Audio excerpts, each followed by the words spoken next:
আগামীকাল তৃণমূল কংগ্রেসের প্রতিষ্ঠাতা দিবস।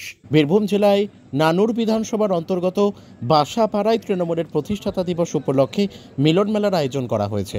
এই মিলন মেলায় পুঙ্খানুপুঙ্খভাবে পরিদর্শন করলেন বীরভূম জেলা সভাধিপতি কাজল শেখ।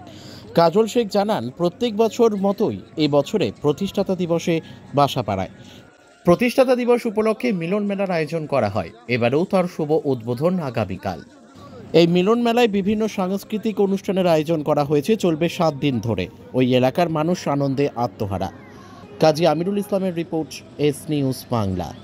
অবশ্যই সেই জন্য সারা বাংলার প্রত্যেকটি ব্লকে, প্রত্যেকটি মিউনিসিপ্যালিটি এরিয়ায় সাজো সাজো রব।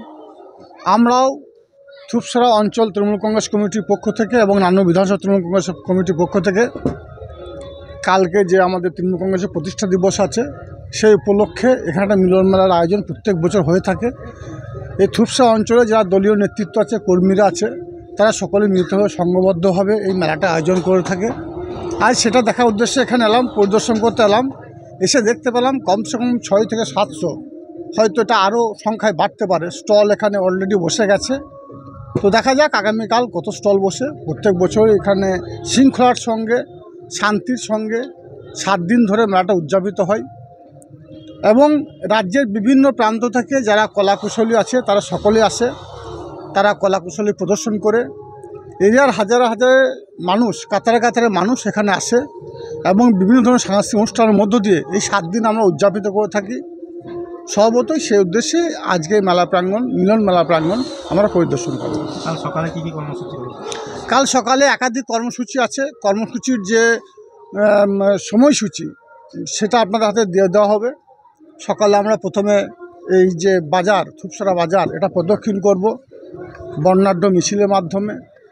তারপরে আমাদের যারা শহীদ হয়েছে তাদের প্রতি শ্রদ্ধার্ঘ্য নিবেদন করব। তারপরে এই মেলা প্রাঙ্গণে এই থুপসরা নানুর বিধানসভা অঞ্চলের বিভিন্ন প্রান্ত থেকে যারা নেতাকর্মী আছে, যারা দলীয় সমর্থক আছে, কমসে কম লক্ষাধিক জনসমাগম এখানে হবে। তাদের সকলের উদ্দেশ্যে কিছু বার্তাও দেওয়া হবে এবং আমাদের যে পরিবর্তন গ্রুপ, সেই পরিবর্তন গ্রুপ এই মঞ্চে আমাদের দলীয় যে সঙ্গীত আছে, সঙ্গীতের মাধ্য দিয়ে এটা শুভ উদ্বোধন করবে। মিলন মেলায় চমক কি আছে? মিলন মেলায় চমক কি আছে? মিলন মেলার চমক কিছু হয় না, চমক একটাই, যেটা হচ্ছে এক বছরের পর বছর আমরা অতিক্রম করে চলেছি এবং প্রত্যেক বছর যে মানুষের জনসমাগম হয়, এবছর সেই জনসমাগমটাও ছাড়িয়ে যাবে।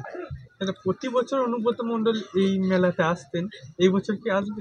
দেখুন, আমরা সবাইকেই নিমন্ত্রণ করেছি, কার্ডটা দেখলে বুঝতে পারবেন। তাছাড়া আমার এখানে যারা রয়েছে সকলে সোশ্যাল মিডিয়ায় বা ফেসবুক, হোয়াটসঅ্যাপ গ্রুপে সে কার্ডটা অলরেডি সারা বীরভূম জেলা, সারা বাংলার বিভিন্ন প্রান্তে ছড়িয়ে গেছে।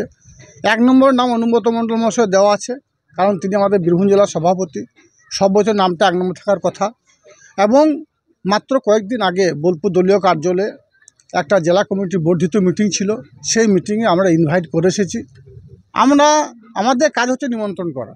আমরা নিমন্ত্রণ করেছি, আমন্ত্রণ জানিয়েছি, অবশ্যই আসবেন। অনুব্রত মণ্ডলকে দেওয়ার জন্য এবছর উপহার কি থাকবে? দেখুন, এখন থেকে কোনো কিছু বলা যাবে না। আসবেন, তারপরেই দেখা যাবে কি উপহার দেওয়া যাবে। এরিয়ার যারা সুবুদ্ধি সম্পন্ন মানুষ আছে, যারা আমার ইয়াং জেনারেশন আছে, নবযৌবন আছে, যারা আমার দলীয় সমর্থক আছে, তারা যেটা চিন্তা ভাবনা করে সেটাই দেওয়া হবে। শহীদদের জন্য কোনো ব্যবস্থা রাখা হয়েছে? না, শহীদদের প্রতি মাল্য নিবেদন করা হবে। শহীদদের যে দেওয়ার যে ব্যাপারটা থাকে, সেটা আমাদের মাননীয় মুখ্যমন্ত্রী মমতা বন্দ্যোপাধ্যায় দিয়েই দিয়েছেন। তিনি 1998 সালে, 2000 সালে যে শহীদ হয়েছিল, তার জন্য তখন তিনি রেলমন্ত্রী ছিলেন। তিনি বলেছিলেন যে ওই পরিবারগুলো অন্নসংস্থার ব্যবস্থা তিনি করবেন। সর্বত্র প্রত্যেকটি পরিবারকে তিনি রেলের চাকরি দিয়েছেন, অর্থাৎ প্রত্যেকটি পরিবার অন্নসংস্থার ব্যবস্থা অলরেডি আমাদের দলনেত্রী, বাংলার মা, মাননীয় মুখ্যমন্ত্রী মাননীয় মমতা বন্দ্যোপাধ্যায় করে দিয়েছেন।